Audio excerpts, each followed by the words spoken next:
A Cardiff woman who tripped on a street wants the road resurfaced. Voting has begun to pick Labour's next leader in Wales. And could a wine voucher be the answer to struggling restaurants?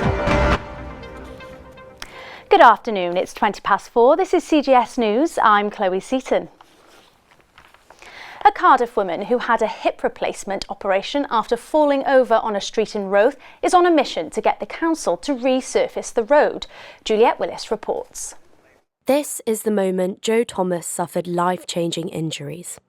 While out shopping last year, she fell on an uneven pavement on Wellfield Road, which left her with a broken hip. I needed a full hip replacement. The blood supply to my leg was cut off, so I could have potentially lost my leg.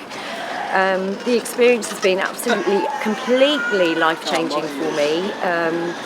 I can't go back to work. I had the best job anyone could have. The impact my fall has had on me has been massive, absolutely huge. I'm a very positive, outgoing, enthusiastic person, and my fall has made me, my confidence in going outside is completely gone. When I go outside, I'm with my crutch and I'm looking at the floor.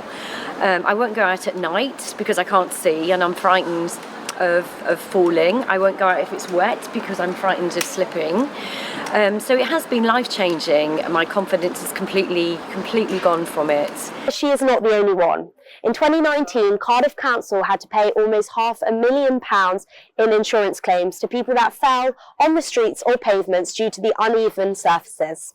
A hairdresser who works on Wellfield Road also said that he has seen many people falling on the uneven pavements. It's caused us a lot of problems with people falling over, and there's a big issue about it now. Not just one or two, we've had numerous ones, and they've all been on CTV cameras, so we can actually prove that it is a big issue, and it's not good at all. It's only a matter of time before there's going to be a big accident now in Cardiff, or in particular this road here in Wellfield Road. Jo is determined to get Roath's pavements resurfaced and blames the council for not doing enough. But it is my mission to make sure that an injury like mine, which is life-changing in a lot of ways, won't happen to anybody else. I think it's shocking that the council don't recognise that that's a trip hazard, and all the pavements along the way, they're full of trip hazards. With local authorities facing significant financial pressures,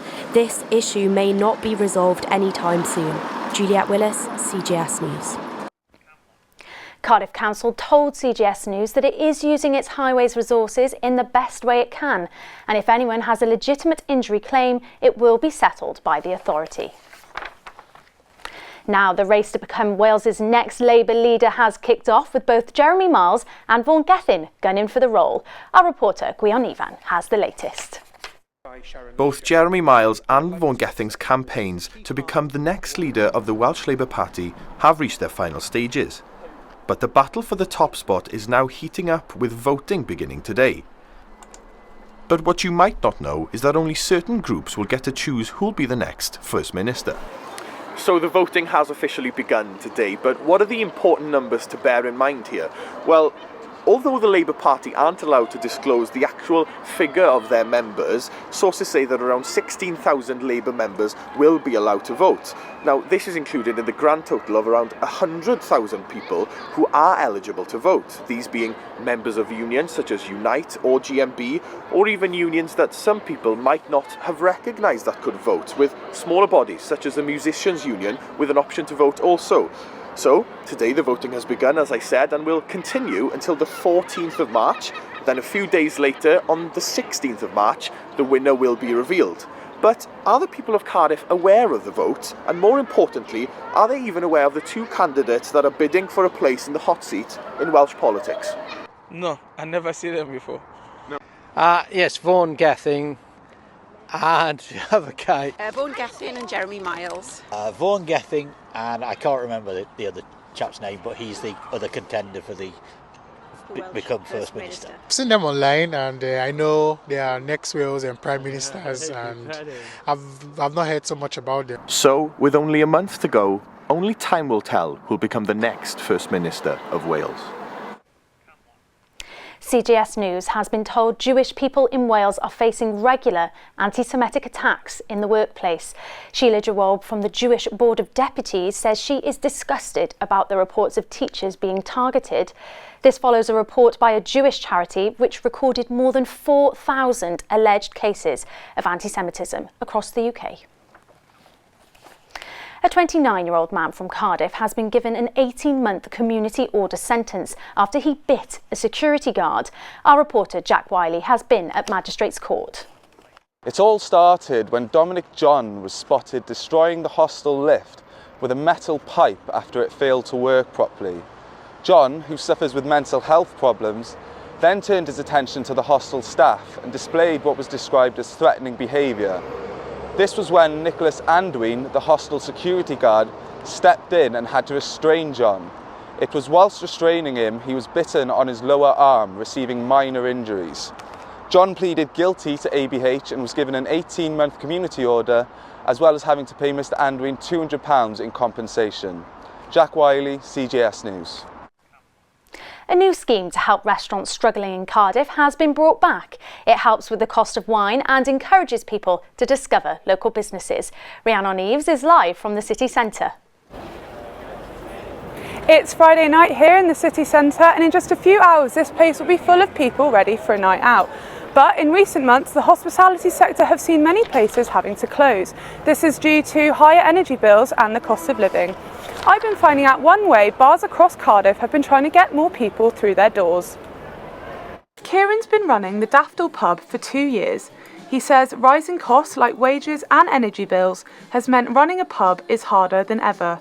The reason is obviously tax prices increasing, energy bills increasing, everyone feeling the pinch at home, whether we're working a day-to-day job. Hospitality industry has had a decline, especially from lockdown. One way to try and make business better is the Cardiff Wine Passport, a 6-week subscription where customers pay upfront to pay for wine in several pubs and restaurants in the city. The aim? To encourage people to discover these smaller places and bring in some business when it is needed the most. It's just about being discovered more than anything else. We've only been open 2 years, so still fairly new, as you would say. So people finding out about us, because it used to be a bar about 5 years ago before lockdown called Bar 33, and obviously over lockdown lots of changes happened. We opened up just after lockdown, and it's just reintroducing ourselves into the community. Once the passport is bought, holders can visit all 10 destinations around the centre of town and claim up to 6 glasses of wine within the 6 weeks. A glass of wine on the scheme last year was around £6. However, due to some financial difficulties that local businesses like this have been facing, Jane, the maker of the Cardiff Wine Passport, has lessened the price to £4 this year. They have to do so much just to be breaking even at the moment. Like, ingredient cost is up, energy cost is up, staffing cost is up. The living wage is going up in April, which means that all of their HR and staff costs are going to go up like massively. But how many people knew about the scheme and how many would use it? It's like discounted prices or something, or like trying out different venues as well. I think it's nice, especially for local businesses like in Cardiff. That'd be a really good thing to do. Yeah, 100%. I love a little loyalty card. In the last few weeks, the city has lost a number of high-profile pubs. It's hoped this scheme will be one way to stop the steady flow of these closures. Rhiannon Eves, CJS News. Now for some sport. In ice hockey, Cardiff Devils take on Fife Flyers at home tomorrow. They fought back, beat Fife 3-2 on Wednesday in Scotland. And now for weather. Sunny spells are set to continue this afternoon with cloud cover increasing into the evening. There will be highs of 11 and lows of 9 degrees. Make the most of the sunshine as the rain will return at the weekend with a yellow weather warning issued for tomorrow. That's all from us at CJS News. Thank you for joining us. Prynhawn da and goodbye.